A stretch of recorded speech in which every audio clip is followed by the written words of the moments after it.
ओम नमः शिवाय। स्वागत है आप सभी का मेरे यूट्यूब चैनल पर। मैं हरिओम शर्मा आज आपको श्रावण मास में प्रतिदिन सुने जाने वाली सुंदर कथा का वर्णन कर रहा हूँ।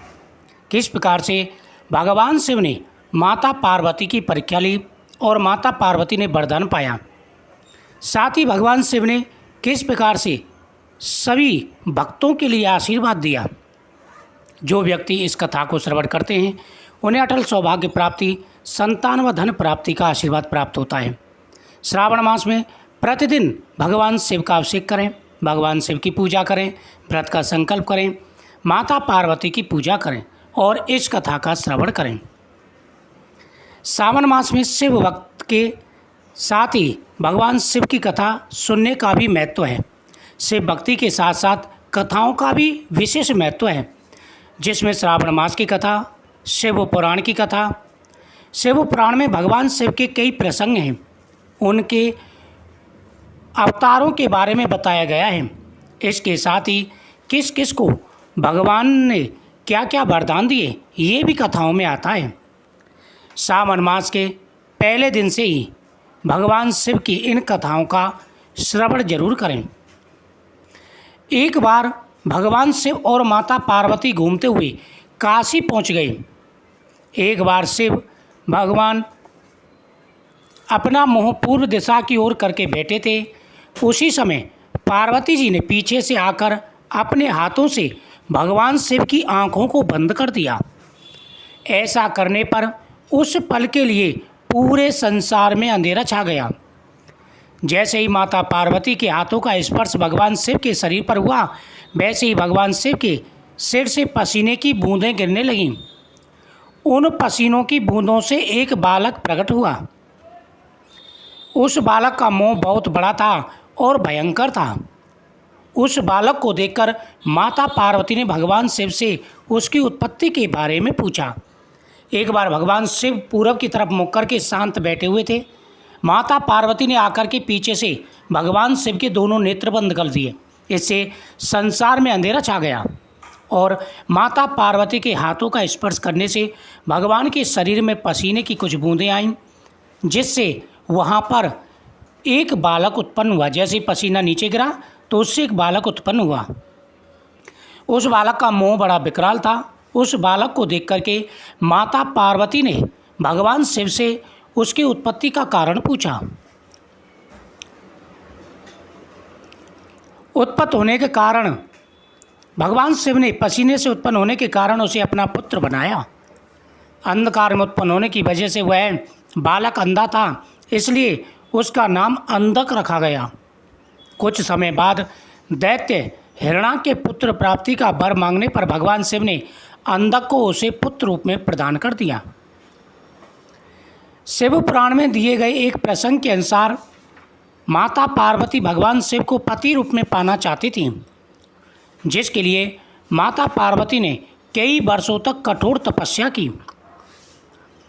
माता पार्वती की तपस्या देखकर भगवान शिव उनकी भक्ति पर प्रसन्न थे, लेकिन भगवान शिव उनके प्रेम की परीक्षा लेना चाहते थे।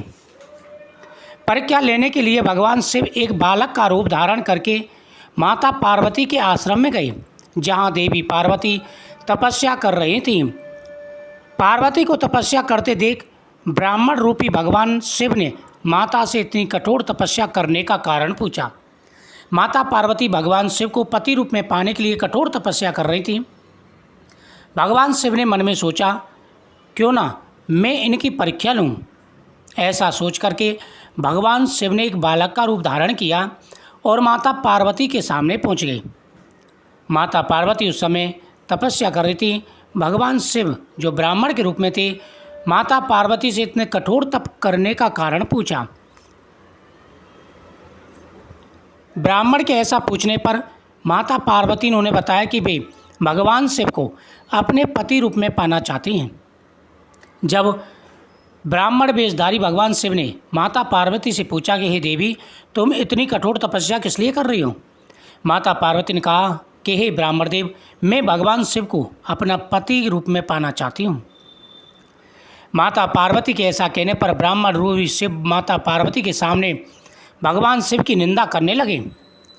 ब्राह्मण के मुख से भगवान शिव की निंदा सुनने पर माता पार्वती ने ब्राह्मण की बातों का विरोध किया, भगवान शिव के गुणों का वर्णन किया।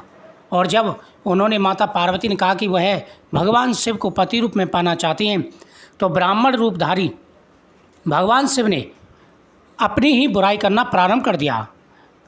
वह भभूति लगाए हुए हैं, विकराल नाग उनके शरीर पर रहते हैं, भस्मी लगाते हैं, उनका कोई पहनावा नहीं है। इस प्रकार से अनेक प्रकार से उन्होंने भगवान शिव की बुराई करना प्रारंभ कर दिया। तो माता पार्वती ने उनको डांटा, उनको क्रोध आया और उन्होंने भगवान शिव के गुणों का वर्णन प्रारंभ कर दिया। माता पार्वती के ऐसा करने पर भगवान शिव उन पर बहुत प्रसन्न हुए और माता पार्वती को अपने शिव रूप के दर्शन दिए। साथ ही देवी पार्वती को अपनी पत्नी बनाने का वरदान दिया और साथ ही वरदान दिया कि जो भी व्यक्ति श्रावण मास में उनकी पूजा करेंगे उन्हें अखंड सौभाग्य प्राप्ति, संतान और धन प्राप्ति का आशीर्वाद प्राप्त होगा। साथ ही इस कथा का श्रवण करने से उतना ही फल प्राप्त होता है। शिव पुराण की कथा और आती है। महाभारत के पांडव काम्य वन में अपना वनवास बिता रहे थे। वहीं उनकी मुलाकात महर्षि वेदव्यास से हुई। महर्षि वेदव्यास ने अर्जुन को भगवान शिव की तपस्या करके उनसे पाशुपतास्त्र और दिव्यास्त्र लेने को कहा।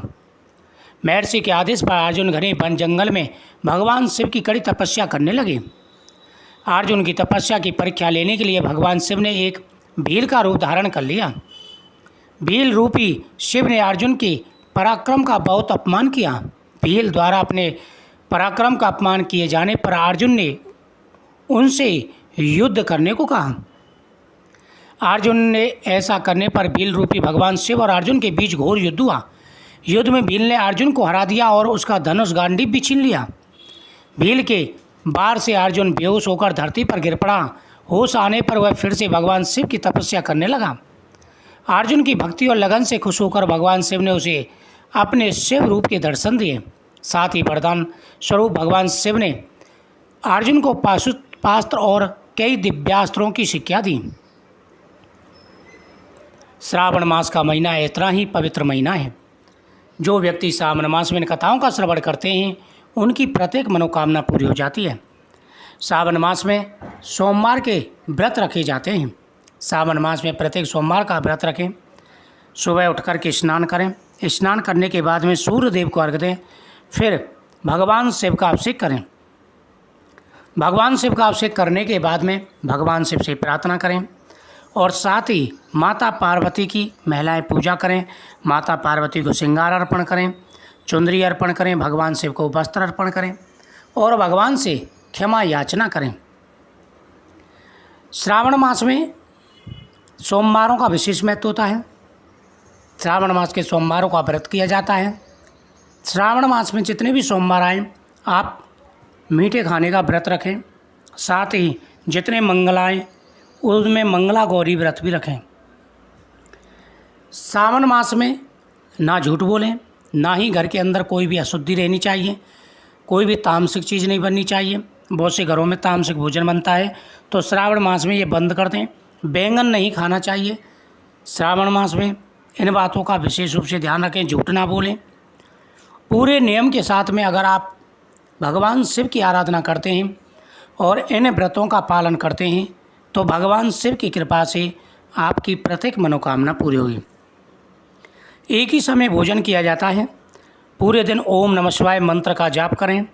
साथ ही जो नियम बताए गए हैं उन नियमों का पालन करें तो भगवान आपकी हर मनोकामना पूरी करेंगे। और प्रतिदिन जैसा संभव हो सके 1 बार 2 बार 3 बार कथाओं का श्रवण जरूर करें। जब तक कथाओं का श्रवण नहीं करते ज्ञान प्राप्त नहीं होता। साथ ही भगवान की लीलाओं का पता नहीं चलता और भगवान की भक्ति तभी प्राप्त होती है जब भगवान की कथाओं का श्रवण करें, गुणगान करें, सुने, दूसरों को भी सुनाएं। भोलेनाथ प्रसन्न होकर के मनवांछित फल प्रदान करते हैं। इस बार तो श्रावण मास में बहुत ही अच्छे योग बने हुए हैं तो प्रतिदिन इस कथा का श्रवण जरूर करें। जब भी समय मिले इस कथा को जरूर सुनें। इससे भगवान आपकी हर मनोकामना अवश्य ही पूरी करेंगे। ओम नमः शिवाय।